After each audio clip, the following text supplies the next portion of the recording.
Hello and welcome to Not Your Mother's Midlife Crisis. I'm Chris, here with my girl, Chris. Hello, Chris. How you doing? I'm doing really well today. How about you? Welcome back. I've missed you since you were away this Yep. weekend Had a nice weekend in Massachusetts. with your Yep, girls. with my girls. It was a good time. Yeah. Yeah. All right. Well, it's good to be with you today. Thank you. Good to be with you. And as we talked about last week, we have an amazing guest who we're really looking forward to get into the conversation, and we're so excited to have her.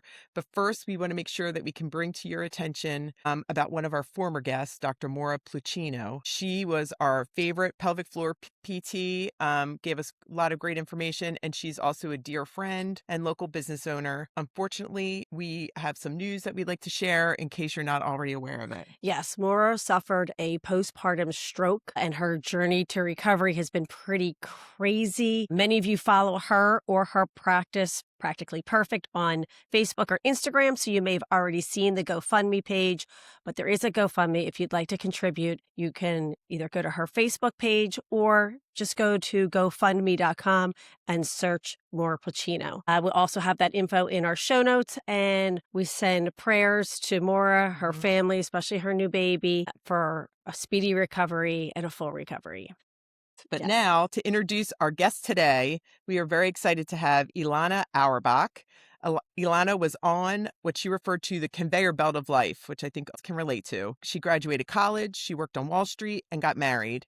When that path didn't work for her, she found another one. And Elana first founded Sensual, a woman's journey into sensuality, which was a program supporting women to fall in love with themselves. Hello, amen. Hello. She also became an ordained priestess and certified teacher at the Sanctuary of 13 Moon Mystery School. Wow, that's a lot. And Alana's a wealth of knowledge and experience helping guide people deeper into their bodies and their pleasure. Her debut book, The Sure Thing, comes from her own personal experiences. And I have a quote from a review that I'd like to read. Elana's words and practices invite women to soften the old patterns and shame and striving that often keeps us from truly feeling at home in our own bodies. This book is a reclamation of the feminine, a love letter to every woman who's ready to live fully, freely, and without apology. Elana, welcome to Not Your Mother's Midlife Crisis. What a delight to be here with both of you.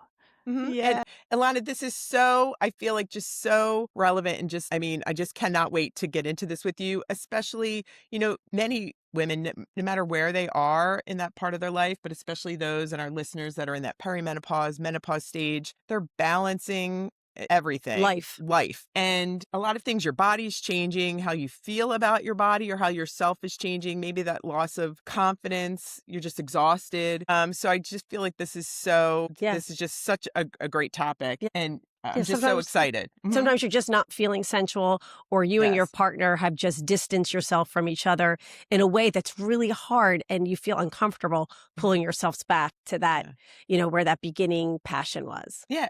And the same thing, or maybe you feel embarrassed to talk about it, embarrassed to address these things. So we're very excited. And is there anything that we didn't tell our listeners about you that you would like to add or share? What I'd like to share is that I am just like all of your listeners, of course, just like both of you, where I also had, I think as we, age, not only are there lots of changes, but there's expanding responsibilities for those of us who have children, right? And, all kinds of things. And now with the world as it is, it's just like pile it on. So my spouse and I, after we had our kid, we struggled for 12 years. So that's like a big thing that, yes. And I was guiding women, guiding people into, being more embodied in their hearts, in their, voices, in their passions. And still I had over a decade struggle with difference in desire and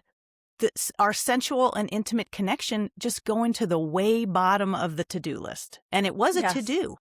Right? Yes. So we tried everything and nothing worked. And then I had this inspiration of having a weekly practice. And however, it took me almost 2 years to invite him into the practice because there was so much built up gunk between us. Because what happens is, even what I know is that all couples have a difference in desire. One person generally has higher desire.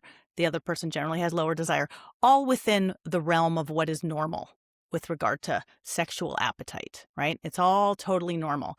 So what happens is the person often with a higher desire will make approaches, get rejected, and then sometimes the person with lower desire will approach, but the person with higher desire will feel miffed or abandoned or rejected from past rejections. And then, no, I'm not. So you get caught, and we were caught in this self-fulfilling cycle of distance and just this wall that came up between us. And so even though I had this idea with a friend of mine of having a weekly sure thing, I didn't ask him until I committed to another friend that I would ask him before the winter solstice back in 2020. And so I did. After we made love. Our kid he was young at the time. He was younger, of course. And he was, I think, about 7, 8, 9, had a drum lesson on Saturday mornings. And that was our time. So he had a drum lesson. I invited my spouse into the bedroom and we made love. And afterwards I said, hey, babes, how would you like to have a practice of deepening in intimacy, pleasure, and connection together? He's like, sugar, that sounds great. It's not about having sex, right? I mean, it was so simple. Even though I had all this trepidation of inviting him into this practice, and then I had no idea. Like, this was just something I made up. What happened was miraculous and continues to be miraculous because we still 5.5 years later have this weekly practice. And what then became just a rhythm of intimacy. It's like, okay, now's our time. Our kid had a drum lesson for many months after that. And so that was our time. That's when we knew we would have our alone time. And it wasn't about, okay, now I got to get ready to have sex, or now, okay, I've got to like force myself to orgasm and go over the edge, or no. The thing about the sure thing is it's a completely personalizable practice. And you start with, what is your sensual intention? What is your intention for your couple? What do you all want? And the thing about it is each person in the couple can have their own intention. You don't even have to align on the same intention. Yeah, it's so you have your intention and then you have your time and then you just put away the devices and turn towards each other. And that's really the commitment. The commitment is to practice intimacy together. And that's what I learned. It's like nobody tells us to practice intimacy. We just think it's going to, at first, at the beginning, Right. It was so easy. We had so much lust. There was passion. We had all this time. We had all these romantic outings. And so we just think that it's supposed to happen like that. It's supposed to come back like that. However, with every other area of our life, if you want to get better at something, what do? You practice. Yeah, you work at it. Yeah. Yeah. Mhm. Right. It's and very then interesting. Right. And then once you get good at something, like let's say you've met your fitness goals. It's not like then you're like, okay, I'm going off the yoga mat or I'm never going to the gym again. No, you continue. Mhm. Yeah. Right. You keep practicing. You continue practicing. And so that's what I found is the same thing with intimacy. Makes sense. That really honestly makes a lot of sense. So I have to ask, do the sound of drums now, is it kind of like something personal between you and your partner? You're like, oh, I hear the drums playing. Let's go. Yeah. Well, it turns out he now plays the saxophone. So Okay. Okay. So yeah, exactly. right. So yes, similar. Uh-huh. Yeah. Oh, that's funny. So what inspired you to write The Sure Thing? Yeah, about 6 months after this practice, and I'm telling you, every time we would have our sure thing, we'd high five or fist bump or be like, oh, this is so miraculous because we had all those years of struggle, and I had like bitchiness and contraction and tightness and distance and feeling bad and feeling like I was missing out, just the whole gamut.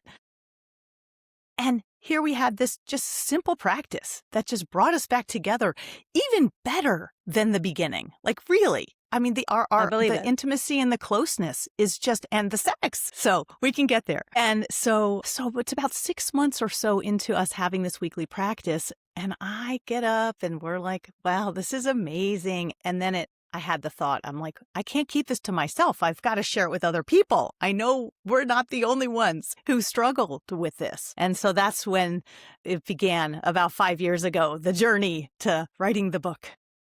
I love that. Mhm. And it makes you like you've reconnected. I feel like sometimes you lose that connection in a relationship. And by doing your sure thing, it reconnected and it ignited a lot more than just that. So It- what does the title, The Sure Thing, mean to you?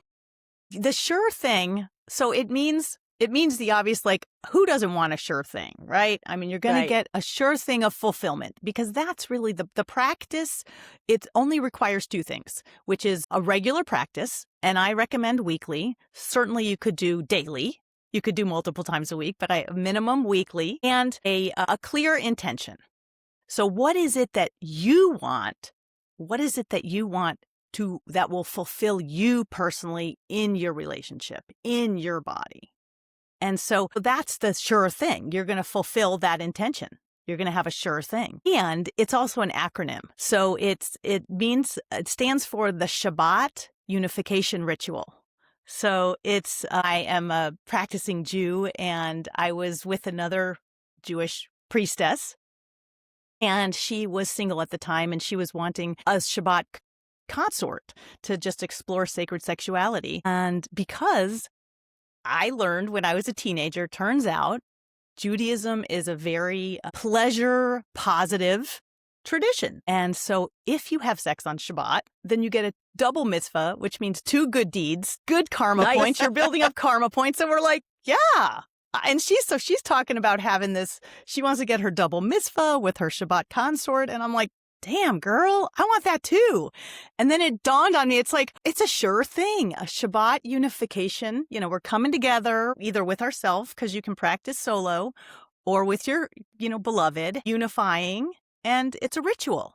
It's something that we do that takes us out of the mundane of the daily world into a sacred space that we do regularly. And so that's what the sure thing means. Like, Yeah. And can you share with us how has it changed your relationship then? Yes. Let me count the ways. Okay. Oh, yeah.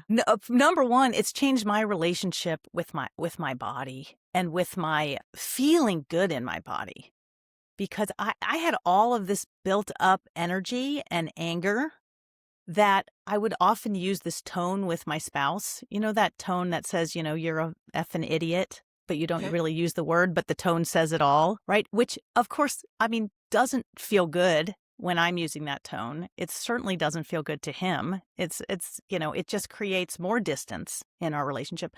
So I feel like my tongue has softened, like that part of me who's the biatch who comes out because I'm just really sexually frustrated is no longer there. I've also discovered, I talk in the book about this, and this is something that I've been playing with for over 20 years, is this concept called an inner pantheon, that inside each of us, we have all these different parts, just like with the Greek and Roman gods, how they have the different gods and goddesses.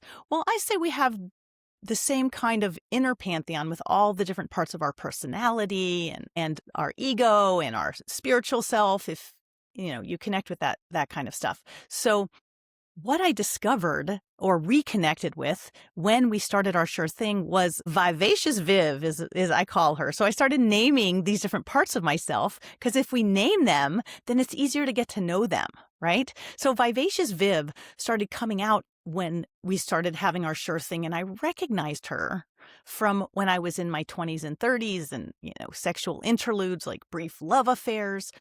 However, I didn't really embody her until in my 50s, when we started the Sure Thing practice. And so what happened was every week I'd be looking forward, and Viv would be having all these fantasies and ideas about how she wanted to have her Sure Thing and make requests. And so that was really phenomenal. And she's this part of me who just really loves embodied experience. And so since starting a Sure Thing, I've started training in Aikido, which I just love. And I learned how to ski. And so all of these things, and I've never been an athlete or anything, but I love these embodied activities. And so that's how it's changed, in my relationship with myself. The other thing I want to say with regard to my relationship with myself is another thing that I learned while doing this practice, and it was maybe a few months into when we started practicing the Sure Thing, was this idea of being 100% responsible for my own pleasure. Because my spouse was traveling for a couple of weeks, and so we didn't have our Sure Thing, and I could feel that angry crankiness, tightness starting to come on again. And then it occurred, wait a second, I don't need him. I can have my own solo sure. What am I waiting for here? So that's when I started practicing solo as well and encourage, if your partner's not ready, if you don't have a partner, there's nobody to wait for. No prince or princess charming, because when we take 100% responsibility, this has been totally revolutionary for me to even during our sure things, I am 100% responsible.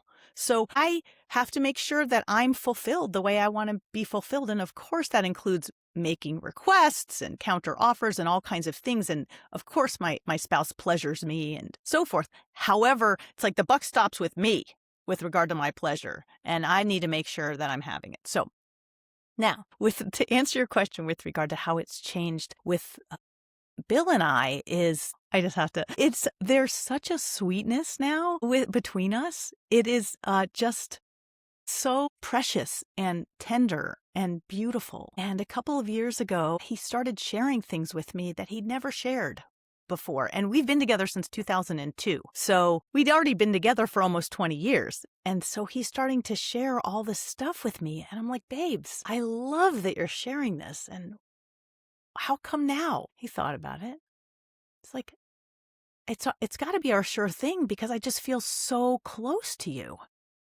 And so it is just like, it's just this rhythm, that drumbeat in our relationship now that just opens new experiences for us both. It's a place where we explore and where we take refuge in our relationship, in the practice, and in each other. That is, it's just It's really nice. remarkable. Mm-hmm. Yeah, it's nice. It seemed like you feel very safe to share whatever you want with your partner. And I think that's a gift. It really is. Because a lot of times people are shy or timid to share what they really want to say, or they're afraid to say or ask. So can you tell us a little bit more about the framework for the sure thing? absolutely. So, and in the book, there it is. Yeah. It is really a step-by-step guide to take you by the hand to create your own fulfilling practice. And the framework is to set an intention. Ours is deepen in intimacy, pleasure, and connection. If you like that one, take that one. We like to share. And so you set your intention. I like to create an altar for any kind of dream, wish, or vision that I'm creating in my life. So if you can create an altar or even an image that inspires you and your vision, your intention of your sure thing. Okay. If that doesn't turn you on, don't do it. That's the whole thing about the sure thing. It's about really following your own inner guidance and what feels good to you, no matter what anybody else is saying, even your partner. So, right? Yeah. So, Yeah. and then, okay, if you're going to have a solo sure or you and your partner are going to start practicing together, you schedule it. You put it in your calendar. Okay. And some people are like, oh, well, what about the spontaneity and everything? It's like, no, this is a practice. When you go to the gym, when you have a meditation practice, when you go to yoga, it's like, no, you have a practice, you set a time, you carve out time and space. And so that's what you have to do with this as well. You have to. It's like a date. Commit. Yeah. And it's like a date. Yeah, So it's like having a date. Mm-hmm. It's having a date. And so like when you first started early in the relationship and you'd have a date, on Saturday night or whatever, it's exciting to look forward to, right? Right. You start You getting knew how it was excited, you start ending. getting Right. turned on. Yeah. Well, or you were hoping or you're fantasizing about how, Right. or just like, you're going to be together again. You're going to get to kiss him, whatever. So you can start to feel those same things. And I do feel those same things about our sure thing date. There's the anticipation that grows. So you get it in the calendar, whether or not you're excited about it, doesn't matter. Then as it's coming, the time is coming up. I suggest you find things that help you to soften in your body. So whatever it is, for me, I love soaking in hot water. So I'll often take a bath before we have our sure thing. Some people like to do movement, do yoga, meditate, go for a walk in nature, smell some beautiful flowers, whatever it is that helps you to soften. If you give yourself the time and space to do that, I encourage you to do that. So then, okay, now's the time for the sure thing. It's noon on Saturday, let's say. And okay, you've gotten out of the bath or you're ready and you find what helps you connect with your partner. We have a sure thing playlist that, finding music that really kind of gets you in your body and, you just kind of can It's like a groove theme to. for you. Mhm. It's definitely a theme. It's definitely a theme because, the more pleasure the more I'm in my body, because yes, I did spend a lot of time kind of disconnected in my disconnected D persona. That's another part of my inner pantheon where I spent the first several decades of my life, certainly the first 20 years or so, mostly kind of out of my body, on that conveyor belt, kind of doing everything, what everybody else would Right, for please everyone everybody else. else. Yep. Right, exactly. So that's why it's like, for me, an ongoing practice of like, okay, what's going to help me really feel this and be able to discern what I want, what feels good now, what's a yes, what's a no. So, and here's the a fundamental question that guides us often through our sure thing is, what would be most pleasurable right now? And so you just turn to each other and one of you asks that question. What would be most pleasurable right now? You could give your partner a menu. I could massage your back. I could massage your feet. I could kiss your neck. I could play with your hair. Or you could just leave it open and just ask. And so have that be a kind of anchor to return to, asking yourself or your partner that question of what would be most pleasurable right now. And depending on what your intention is, there are folks who have an intention to have an orgasm during their sure thing. And so then that will guide your sure thing, right? If our intention is, like I said, deepen in intimacy, pleasure, and connection. And so sometimes, often, we have sex and there's orgasms involved, and sometimes there's not.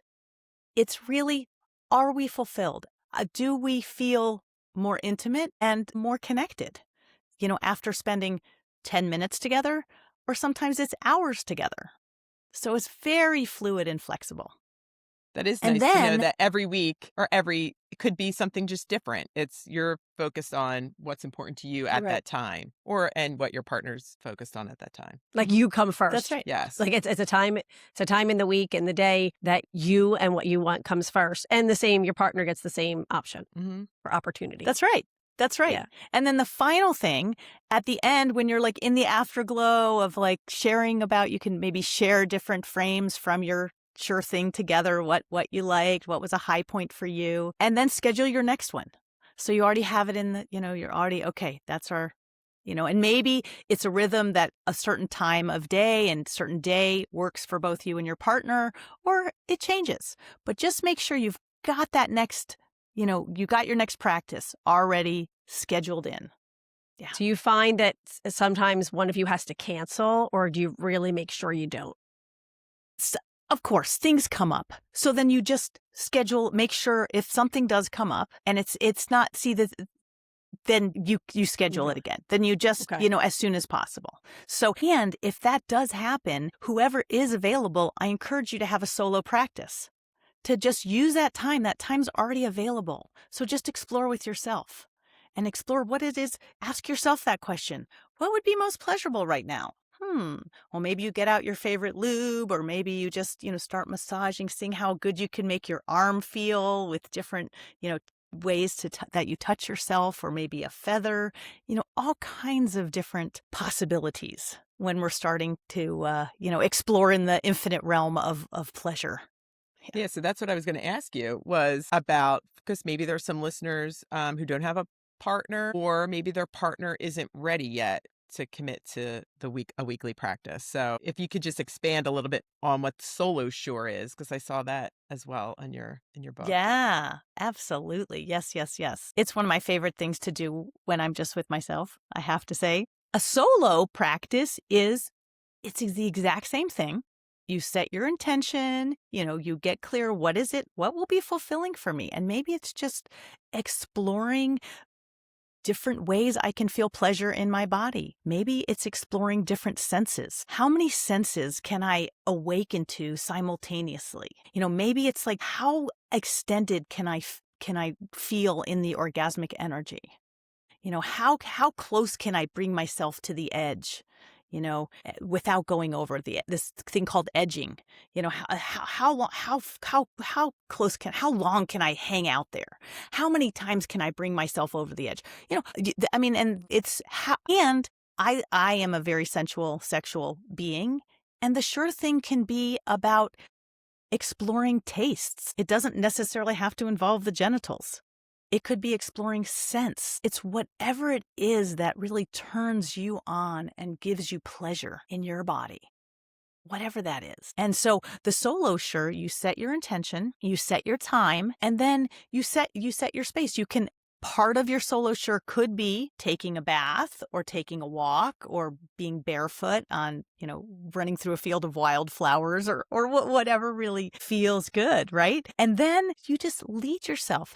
What would be most pleasurable right now? Oh, well, I feel like I just want to lie back on the bed and just softly caress my breasts. Maybe I have this breast silk, which I love, which is nourishing salve for the breasts, and just give yourself a lovely breast massage. Maybe then you want to, start to stroke your clitoris. And so you lean over and always have your lubes, whatever your favorite lubes are. I have suggestions of what I've loved. Uh-huh. But that's the thing. It's like, make it be pleasurable. Make it be as sensuous as you want. So you lean over. I love also oils to anoint ourselves and put different essential oils, different scents, Fragrance, yeah. Awaken them. Have maybe a little whatever treat you like. You might like, chocolate covered strawberries. You might like savory treats or something. Have a little bite of that around. And then like as you're, smelling the beautiful scent of rose, maybe you take a bite of chocolate and how does that feel in my body? What is that like? There are mirrors. There's a lot of suggestions in the book of different ways that you can practice with a partner or solo. And those are just to get our imagination going, because for over almost 25 years, I've been exploring the realm of pleasure and orgasm, and it's infinite.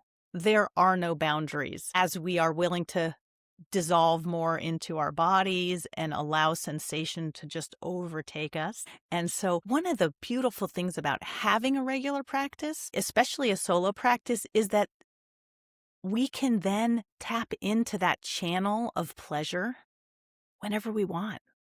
Like really just opening up our awareness to just right now, feeling energy that's coming down and coming up, through our bodies. The founder of Aikido, O-sensei, would call the body the bridge between earth and sky. So, and their energies, of course, from the sky, from all over, but certainly from below and from above. So there's one other thing I wanted to say about having a sure thing, solo sure, is how it is one way to really fall in deeper unconditional acceptance and love with ourselves.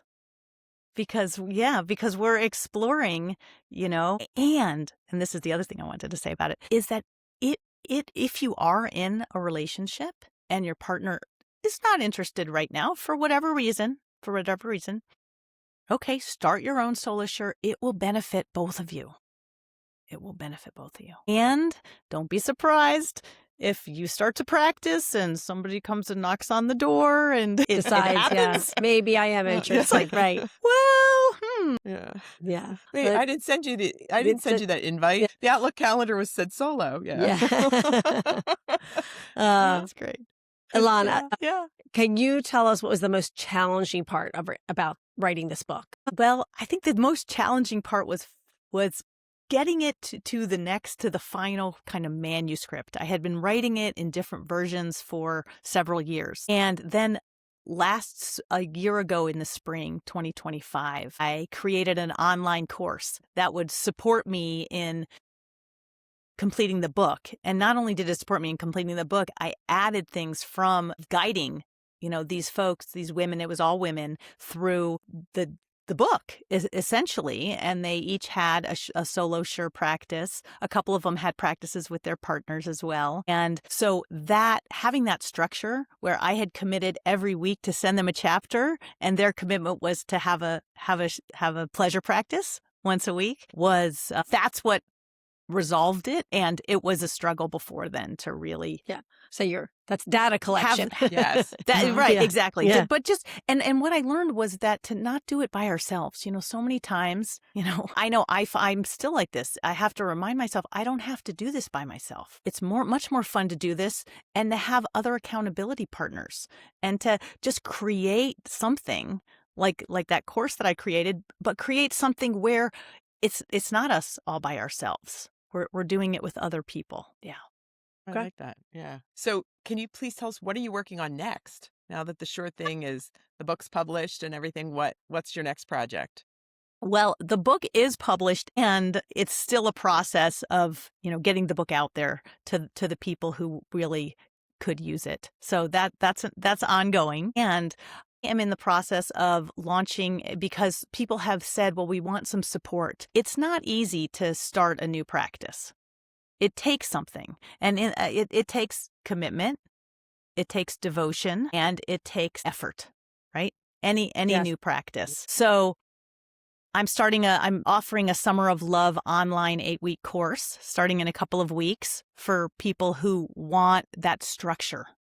The structure that I had to finish the book. I want to create a similar kind of structure to take people through the practice and creating their own personalized Sure Thing and being accountable for, as part of a group that we're doing this together. Of course, it'll be a very safe, keep your camera off, turn your camera on, however you want, whatever's, comfortable for you, share, don't share. However, it will be using the book as the guide and doing some of the exercises, some of the guided visualizations that we'll do together to really support people to have a regular practice and anchor that practice so it can be sustainable and reliable for them ongoingly. Now, do you find that people will join this class as couples or individuals, or do you get both? Both are Both. welcome. Yes, Okay. yes. Yeah. Okay, that's Yeah. an interesting course. It And when is. does it start? It starts on June 18th.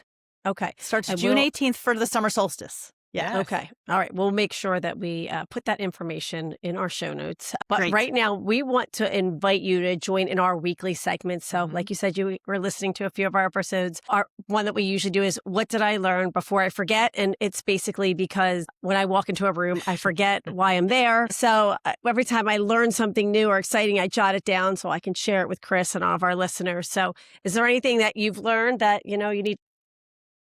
You know what I learned? Yes. And for those of your listeners who are, I heard it called menostop recently. Instead of menopause, it's not pausing, right? It's like our cycle is stopping. So I like the menostop word. Anyway, It's so good. I like that too. right? Yeah. Isn't Yeah. that like menostop? Is Mhm. like, what's this pause business?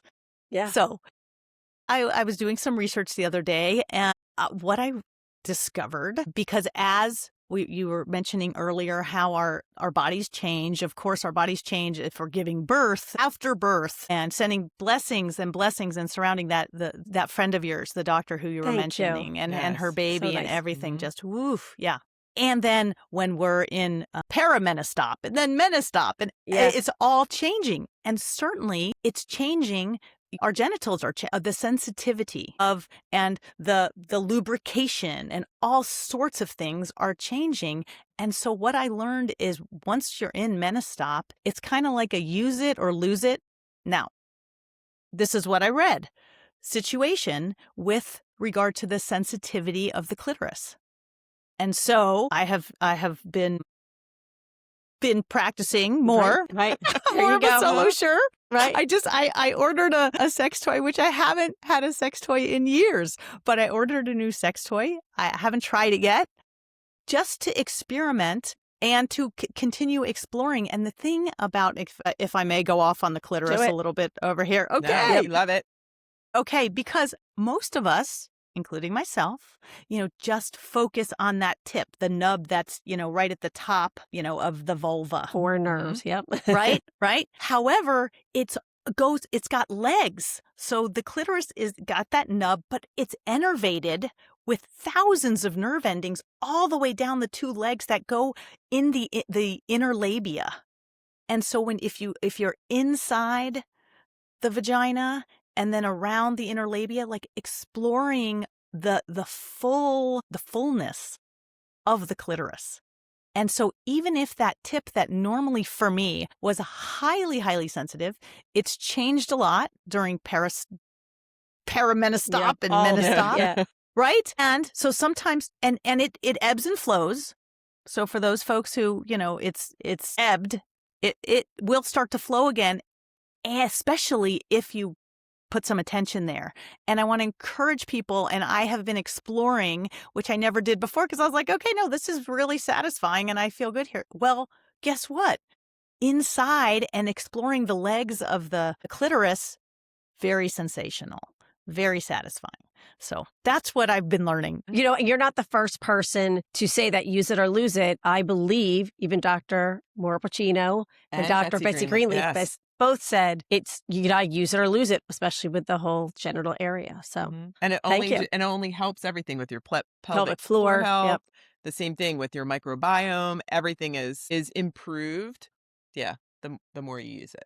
Right. Exactly. And I even had a dear friend, she was going through pelvic floor PT, and that's what she was sharing with me, the fact that that's what her therapist told her, like to basically do your Solo solo practice. shore more often. That's part of your PT practice. Yeah. Yeah. And get stuff that inspires you. If it's sex toys, I want to get one of these chakra rubs things, which are like dildos made out of gemstones. It's called chakra heard rubs. this. I know. Right? I know. I keep fantasizing about it. I haven't, or your favorite lube, try different lubes just so that you're drawn to explore and it doesn't feel like a thing on your to-do list. It's like, no, I love the way this thing feels in my hand and on my yoni. So, or the lube or whatever it is, so that you're drawn into doing it, right? Give yourself incentives. Yeah. That's funny. Okay, so now we have to move on to something, maybe since we're on like a happy pleasure topic, but this is what just pisses you off. And that could just be something that happened this week, or just like that we usually try and share with one another. A few things I've taken a photo of to be like, this just pisses me off. I have to make sure I tell Chris about it. So much stuff pisses me off. I know. You have no idea. It's like so much.